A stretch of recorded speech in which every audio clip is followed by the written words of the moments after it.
and welcome back to the Bill Brief, the podcast where we break down legislation, what it says, why it matters, and how it could shape our communities.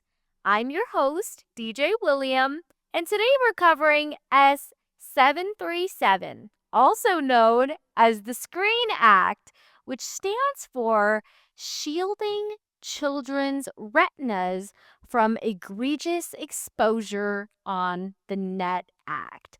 And this actually spells out screen, which I thought was really unique and really creative.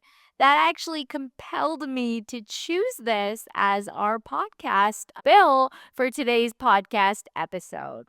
So, this bill focuses on protecting minors online by requiring websites that host explicit content to verify the age of their users before allowing access. So, this is an extremely important piece of legislation. This bill was sponsored by Senator Mike Lee, and it was introduced to the Senate on February 26th of last year, of 2025. Okay, so let's get into the major provisions of this bill. What does this bill require? So the Screen Act introduces many requirements, especially for the online platforms that have this explicit or even harmful content. So the main thing it has is a mandatory age verification. Websites that have explicit contents have to implement technology that verifies that these users are actually adults before they can access the site. The one thing about this, though, that we're going to talk about a little later when we get into our implications and counter arguments, is that doesn't specify what technology these platforms need to implement. So that's a little bit of gray area here. But when it says mandatory age verification, it's going to be completely different than it is now. So right now, when you go to these sorts of websites, there's a little tab that'll pop up and be like, oh, are you 18 or older? And there's a yes or no, and you can click yes, even if you're 14 years old, right? And when I was doing research about this, it said that there are so many websites that they just literally ask, are you 18 or older? And then there's just a yes or no button, but no verification is needed.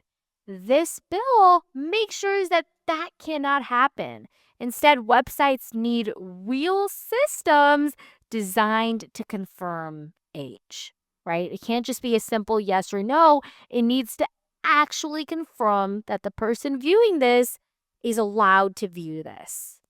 Okay. So the second main provision of this legislation is that it prevents minors from accessing this harmful content. All these platforms have a responsibility that minors are prevented from accessing content that is considered harmful, including any explicit content, right? If the site cannot properly verify the user's age, then the user should not be allowed to access the content. Okay. And this is when some of the counter arguments start coming up, and a lot of people have different viewpoints on this, and it definitely makes sense because this will change a lot of things, especially for these platforms and these companies, right? So this one's a lot for sure. Okay. So the third main provision of this bill is public transparency. And I think this one is probably the most unique, and the one when I was reading it, I was like, oh my gosh, what? Because it literally caught my eye in an instant. But it's basically public transparency directed to verification systems. Websites must publish and also explain their verification process, so regulators and the public know how the age checks work. This is intended to prevent companies from using weak or ineffective verification systems. And also, when it says weak, it's like systems that just don't work, and same with ineffective. A little more to this, though, additionally, is that it needs to make sure it does not violate privacy. Okay, that is the most important part, because when you think of verification systems, a lot of people tend to think, oh my gosh, this is going to be really dangerous. It's going to steal data from users. That is why this bill requires platforms to explain their verification process to the public. And I think that's truly important. Okay, the fourth main provision of this bill is IP address monitoring. And this was something new that I learned. It was super interesting to hear about. But websites must apply this age verification check to something called Internet Protocol addresses, which are IP addresses, including known VPN addresses. This helps prevent users from kind of bypassing their age verification using location hiding tools. And I didn't even know that was a thing, that you can actually not show your age verification by using these tools that hide your location, which is super interesting and super bizarre to me. Okay, moving forward, the fifth main provision of this bill is data protection requirements, which is something you were just talking about a little bit earlier. But because age verification, may require personal information, companies must implement data security protections to safeguard that data. And this is so important in this legislation because I think that is the main counter argument, right? People are worried that their data is going to be taken, right? And companies can literally do anything with this data, which is why having these protection requirements for data in place is essential, really essential. Okay, and the last thing here, just a little bit important to know, but that it's government enforced, right? The Federal Trade Commission, also known as the FTC, is going to enforce the law. How are they going to enforce the law? By penalizing violations, meaning that if a company, a platform does not comply with this bill, then they will be penalized for that. And that can happen in a variety of different ways. Okay. So, yeah, those are the provisions of the bill. Let's get into the implications and the effects. What's going to happen if this bill were to be passed? The main thing we were saying, the primary thing, is increased protection for minors. By requiring real age verification, minors are going to have less exposure to explicit content online.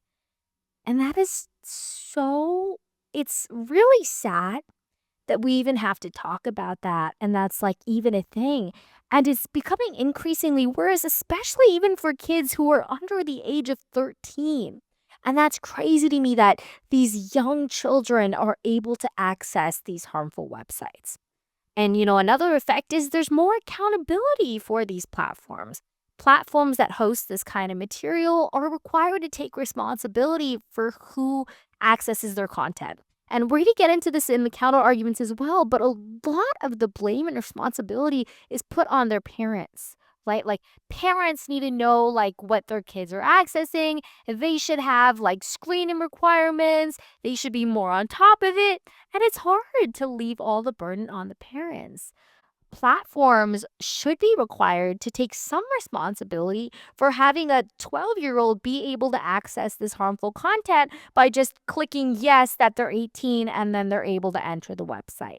That is really, really crazy. Okay. And yeah, another main implication would be stronger online safety standards.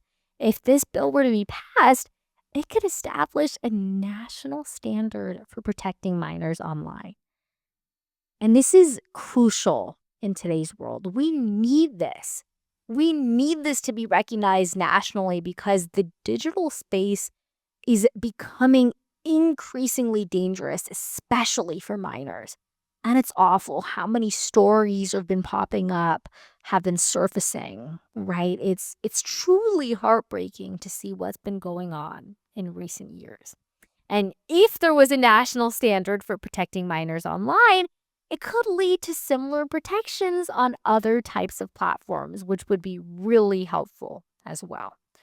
Okay, so now I'm going to start to go through a little bit of a more controversial part, right? The counter arguments and concerns.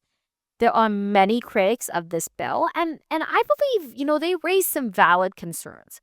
Number one being privacy risks. Age verification systems may require users to submit government IDs or personal information, which then raises concerns about data breaches or potential misuse of data. The one thing, though, is that this bill does include a provision saying that data privacy verification systems need to be in use, right? This bill makes it clear that companies need to protect the data of users. So while this is a concern, the bill does touch on it. So I feel like that's not a big enough reason to be like, okay, this bill should not be passed. Another main critic and main criticism of this bill is free speech concerns. And I was absolutely shocked when I heard about this, but some critics have been arguing that this law could lead websites to over restrict legal content just to avoid legal risk. And apparently, this is also a concern for the First Amendment for free speech concerns because it doesn't specify what content is harmful. And that is the main setback of this bill because it constantly uses the word harmful, but it doesn't say this content in specific is harmful, right? So for all anyone knows, it could be talking about like educational websites that show specific diagrams, right? But that students need to see that stuff to study.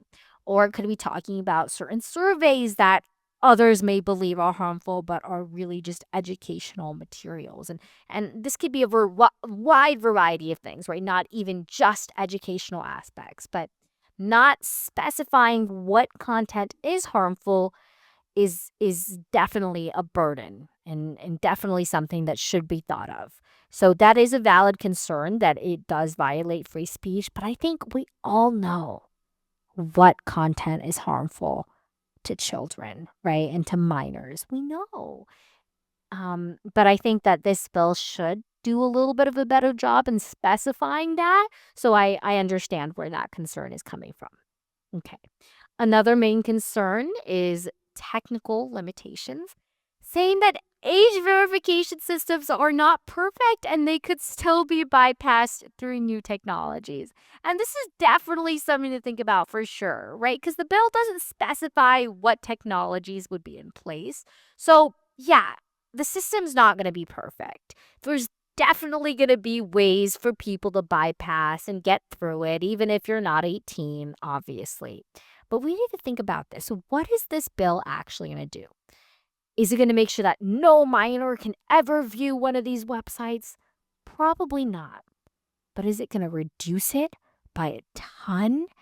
Yes, right? Because when minors start to hear that, okay, now they're going to make sure they're going to implement stronger age verification processes, they're going to be scared to try to access these websites. And that's why this bill will be effective. Okay, one more main counter argument that we're going to touch on for today is burden on smaller websites.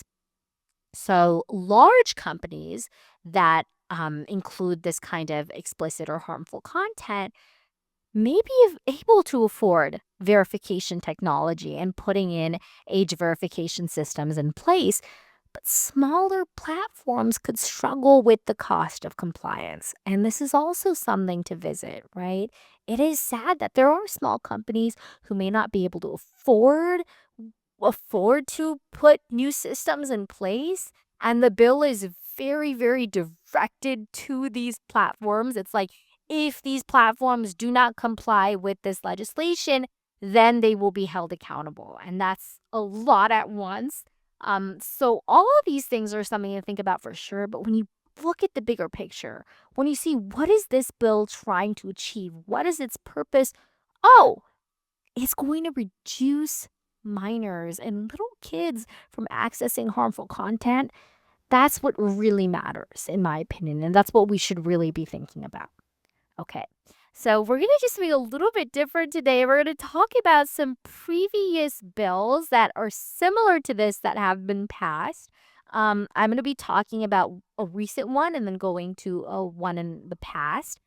The Take It Down Act was passed in 2025, April of 2025, and it criminalizes non consensual intimate imagery, including deep fakes, and also requires platforms to implement notice and takedown processes within 48 hours. So, this bill is very similar, but the only thing is that it focuses on removal instead of prevention. But it does address related harms that are related to this bill that we're discussing about explicit content for minors.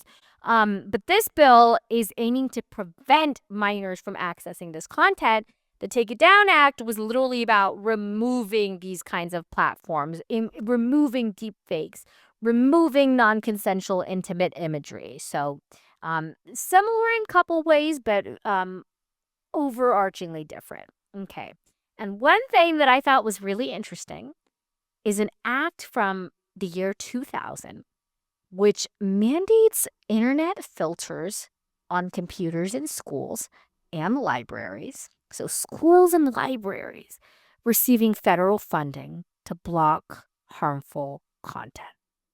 It was upheld by the Supreme Court, which I was very, very shocked to hear. And there were actually complications earlier with the Supreme Court considering this legislation because going back to the First Amendment right, and people were saying, this is a violation of the First Amendment just because these schools and libraries are receiving federal funding. And then it's like, oh, we need internet filters to block harmful content in libraries. Again, what is harmful if it's being shown in a library? Is it not educational? So that was the main argument surrounding this piece of legislation.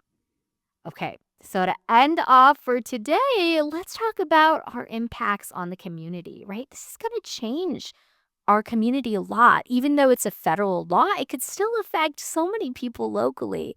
For teenagers in the community, stricter verification systems may make it much harder to access explicit content online. Parents might feel a little more confident that online platforms have stronger safeguards in protecting minors, but adult internet users in the community or, just in general, may experience more verification steps and less of being anonymous online when accessing certain websites, which can be difficult, right? Being an adult, knowing, I am allowed to access this content. Why do I need to go through this entire age verification process when I know I am an adult who can legally access this content? So that is a bit of a rough patch, unfortunately. But why does this bill matter overall? The Screen Act, I'm gonna say each letter one more time. The Shielding Children's Retinas from Egregious Exposure to the Net Act. Oh my gosh, that title is just so unique to me. But the Screen Act, it highlights a larger national debate, right? Because it explores the question, how do we balance protecting children online while also protecting privacy, free speech, and internet access? Right? And that is a question that is so important, especially during these times. As technology continues to evolve, lawmakers are increasingly trying to determine how much responsibility online platforms should have for protecting younger users. And this bill does a good job of addressing that. Okay, so that's going to be everything for today. But thank you so much for listening. And yeah, thank you so much. Have a great rest of your day. Bye.